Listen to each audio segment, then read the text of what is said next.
There are places on Earth where time itself seems to lose its grip, where the very air chills the soul, and where the mountains whisper of those who never return.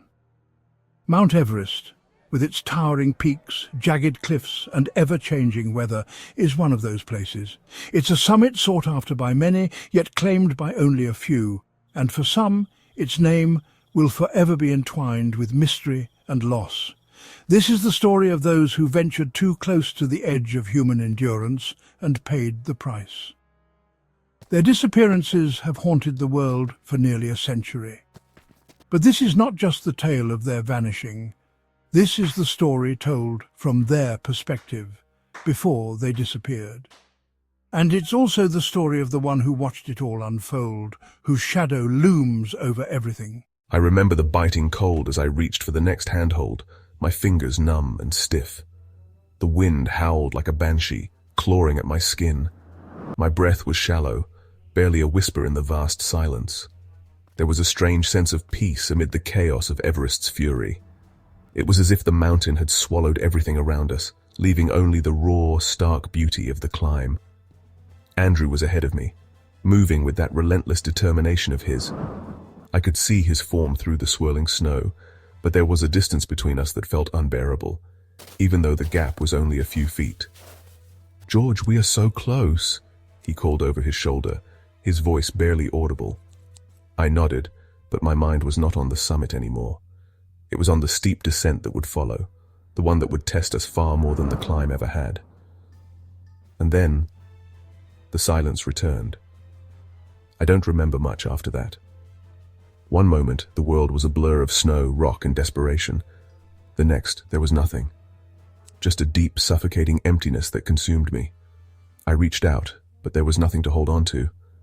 I think I fell. I wasn't sure if I was awake or if this was some strange dream, but I couldn't move. I couldn't scream. All I could do was wait. It was exhilarating, the thought of being the first to summit Everest. We were so close. I could feel it in my bones, that gnawing anticipation, the belief that we were on the brink of greatness. But something felt off. The air was thin, and every step became harder, as if the mountain itself was pushing back. "Come on, George," I urged, my voice hoarse from the cold. But when I turned, he was no longer there. His form was gone, lost in the storm. I called his name again, louder this time, but only the wind answered. The world had grown unnaturally still, as if the mountain was holding its breath. I had no choice but to keep moving, to press on, but with each step the weight of my solitude grew heavier. I knew I wasn't alone, not truly. The mountain was watching me, waiting for me to succumb to its demands. The last thing I remember was reaching for the summit. The sky had cracked open, revealing a thin sliver of blue, the kind of blue you only see in the deepest, most forgotten corners of the earth. I reached for it, and then, nothing. Silence. Cold.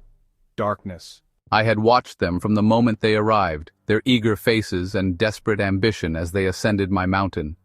They thought they were invincible, that they could conquer me like so many before them. But I am not like the others.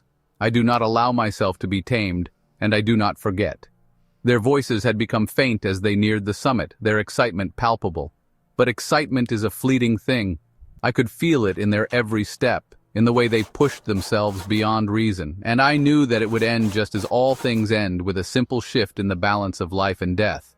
They fell just as I expected, one after the other, consumed by the very mountain that once seemed so inviting.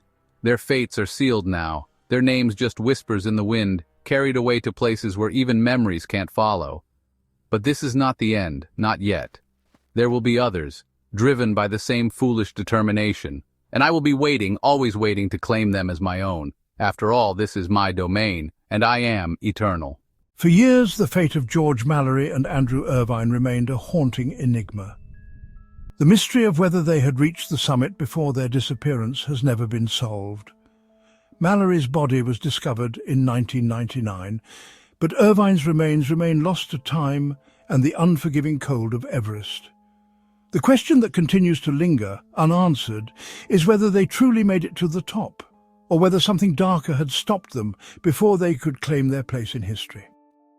Some say the mountain takes those who are too ambitious, too eager to tame the wild.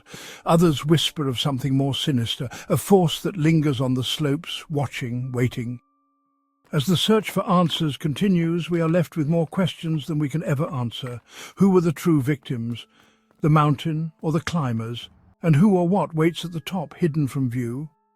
If you enjoyed this eerie account, don't forget to subscribe to my channel for more stories of the unknown. Leave a comment below with your thoughts. Do you think Mallory and Irvine reached the summit, or was something else at play? Until next time, stay curious. The mystery is far from over.